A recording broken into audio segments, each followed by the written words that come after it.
Hola y bienvenidos a Sex and Spanglish, where we empower mujeres to get in touch with their bodies, own their pleasure, and where we discuss all the cochinadas our abuelas didn't tell us about.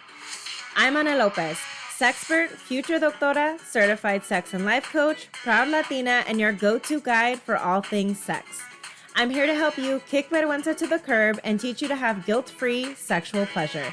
Basically, I'm here to help you have mind-blowing sex without all the guilt and shame you learned growing up. Let's be real. La comunidad latina doesn't talk about sex, pero que suerte tienes because this Latina does. It is my vision to have Latinas worldwide discussing sex with one another just like they do with chisme. Así que, prepárate. I'm about to change the way you view sex para siempre.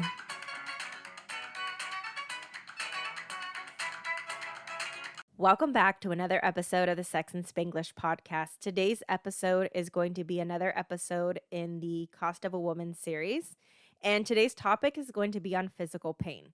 Now, in just a moment, I'm going to go over a list of examples of physical pain that women go through, and I want to point out, as you may see as I'm reading off this list, that it is not extensive by any means, right? It's actually pretty short. And the reason for that isn't because that like these other things that we go through physically are not important. The reason why I'm cutting this list short is because it's less important to identify these things and more important to talk about why they are impacting your sex life and how you can then get the help that you need. Because many times what happens is women just assume that these things are normal, or that the pain they're going through is normal. Everyone's going through this, all of these things, and they never get it addressed. But you don't have to go through life in pain. So, with that being said, here is the list that I came up with. The first thing is probably pretty obvious: periods, right? They can be painful for many people. Many of us still have to work and do other things while we are on our period. Back in the day, that was not the case. We were actually able to rest the week of our period. And so now it's totally different, and we're required to work and do household duties while we are still in pain. A lot of us have heavy bleeding, right? And when you're on your feet, you actually bleed more. So yeah, it's even worse, right? When you're working.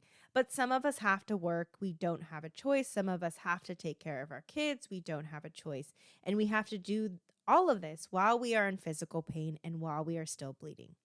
And then we have the back pain from periods that can happen also from individuals that have like bigger boobs. There are cysts that we deal with, cysts that pop, fibroids, endometriosis, PCOS, hysterectomies, perimenopause, menopause, osteoporosis, osteopenia, migraines, PMS, PMDD, pregnancy, and labor. And those are just a few examples. There are so many more that I could go over. But again, it is less important to talk about these things and more important as to why these things need to be addressed. So, first of all, why would any of this impact your sex life? Well, if it wasn't obvious, if you are in pain or if you are uncomfortable, if you are not feeling well, you are likely not going to want to have sex. And many of these things can cause changes in libido. And you never have to just suffer from having low libido if you mentally have the desire to have sex. So, how do we address this? Your first step, as I always say, is to know your body. You are the professional of your body. You are the only person that is with your body 24/7. You need to know your body in and out. And how do you do this? Well, first of all, I always talk about a mirror exercise on this podcast. So if you've been here for any amount of time, you've probably heard me talk about this already. It's super important to get to know what your body looks like, right? And that includes your vulva. So get a pocket mirror and get a full length mirror and take a look, and not just a glance. I want you to really examine and observe as if you were like a scientist in a laboratory. I really want you to focus on what your body looks like, what are the different textures, the different smells, the tastes, all of those things. I really want you to pay attention to what is normal for you. So that is just like the appearance and also bringing in all the other senses. I also want you to pay attention to what is normal for you when it comes to pain, when it comes to your menstrual cycle, all of those things. Is it normal for you to have a period like every other month? Is it normal for you to have a period twice a month, right? Like, and when I say normal, I don't mean that this is how it should be happening, but what typically happens with your body is what I'm when I say by normal, right? What is normal for you is what is typically happening with your body. And the reason why you want to know this is because you want to be able to bring it up to the medical provider that you see. What your normal is, quote unquote, may not be the status quo. And so it's super important to point that out and be like, hey, you know what? I actually get my period twice a month. And this has been happening since I got my period when I was like 14 or whatever it is, right? So it's super important to know not only what your body looks like, but what is like normal for your body, what typically happens with your body. And the reason for this is that when you go to the doctor to get these things checked out, if you have any complaints, you could say, you know what? Normally my pain level during my period is a 3. And for the past 3 months, it's been at an 8. That is not normal for me. And so I think that this needs to be addressed, and pain medication isn't cutting it. So let's talk about how we can get this addressed, right? The better you know your body, the more you're able to advocate for yourself, because you are going to feel more confident knowing what is normal for you. You know when something is wrong. And so the more informed you are about your own body, the better you are able to advocate for yourself. Oftentimes what happens is you go to a medical professional and you will ask for certain types of testing or something like that, and they will deny it. There are many reasons why they deny it. It's not always because they don't want to help you. However, if they are like, actually, you know what? No, I'm not going to test you for your thyroid or whatever it is that you ask, right? If they deny you testing, what I want you to do is follow this script. I want you to repeat to them, okay, so what I'm hearing you say is that you do not want to test me for my thyroid. You're denying me the testing that I'm requesting. Go ahead and write that down in my chart so that the next time that I come and I ask, that it is charted. I also ask that you write down that I requested a referral to see another professional that will give me the testing that I am requesting. You don't have to say this verbatim, but that is essentially what you want to say. You want to make sure that everything is documented, because oftentimes what happens is individuals, especially women, will go to the doctor, will request further testing for anything. It doesn't matter.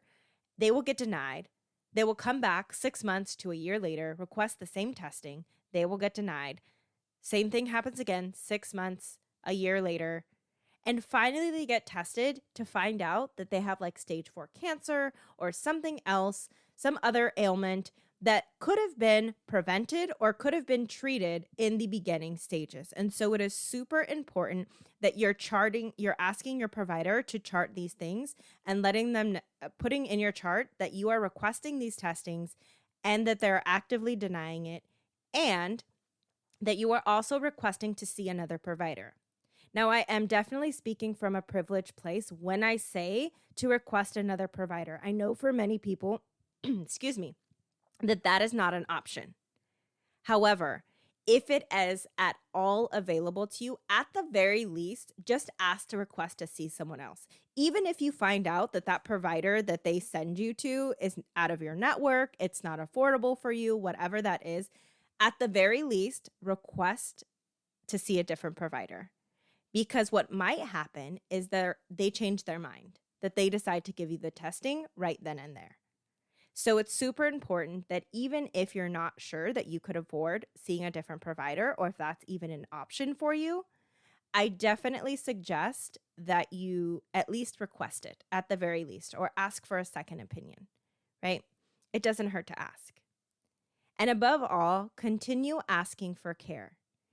If you go in asking for your thyroid to be tested and they're denying you and you really want it tested, and you ask them to see a different provider to give you a referral, and you're unable to see another provider, then the next time that you go in for a checkup, ask again. Continue advocating for the care until you get it, because you are the only one that is going to be able to continue advocating for yourself. You have to absolutely advocate for yourself, because if you don't, you leave it up to the medical system, and the medical system is not going to help you advocate for yourself. That is not what they are there for. So I highly encourage you to advocate for yourself and continue asking for the care that you need. It can be very helpful if you take someone with you, and by someone, I don't mean a child. I mean taking someone that is actually going to be there with you, that is like able to stand up for you as well. So this could be a partner, this could be a friend. If you have like for example, I wouldn't take my mom, and not because she's my mom, but because I'm the one that kind of helps her at the doctor, right? And so you really want someone that's going to be advocating for you just as much as you are advocating for yourself. Sometimes having that other person there is very helpful. And I'm always willing, if y'all are in the area and you want me to go with you and help you advocate for yourself, let me know. I'm in Illinois, so if that's helpful for y'all. So that being said, that is all that I have for y'all today. Again, physical health is so important, especially as it relates to sex. I mean, it's important in general, but it's so, so, so important when it comes to sex. If you are not feeling your best, you're not going to want to have sex. And if you're not alive, you're not going to be able to have sex either. So it's super important that you take care of your physical health. And I know that being a woman puts us like we're predisposed to many things. I totally get that. There's no like getting out of that. And the more that you know your body, the more that you are able to advocate for yourself, the better turnout you are going to have. So that is all I have for y'all today. I will talk to y'all next week. Hey mujer, this is your invitation to join La Sinvergüenza Symposium. Redefine what it means to be a sinvergüenza and learn to do the things you enjoy without shitting on yourself. The waitlist is open and ready for your name. The link to join is in the show notes. If you like what you heard, be sure to hit the subscribe button to be notified when new episodes are released. Join me every week to hear me talk about orgasms, foreskin, dildos, and all the other cochinadas your abuela didn't tell you about. But that's not all. We'll also discuss machismo, la tía metiche, and sexual stories from other Latinas just like you. And if you're ready to start spicing up your sex life tonight, then be sure to download my free ebook, Spice It Up con la Sex Coach. You can find the link in the show notes. And finally, let's keep in touch. You can find me on Facebook, Instagram, Twitter, and TikTok at Sex and Spanglish. Be sure to follow me and let me know you heard this episode. Deseándote todo el placer, porque el placer es poder.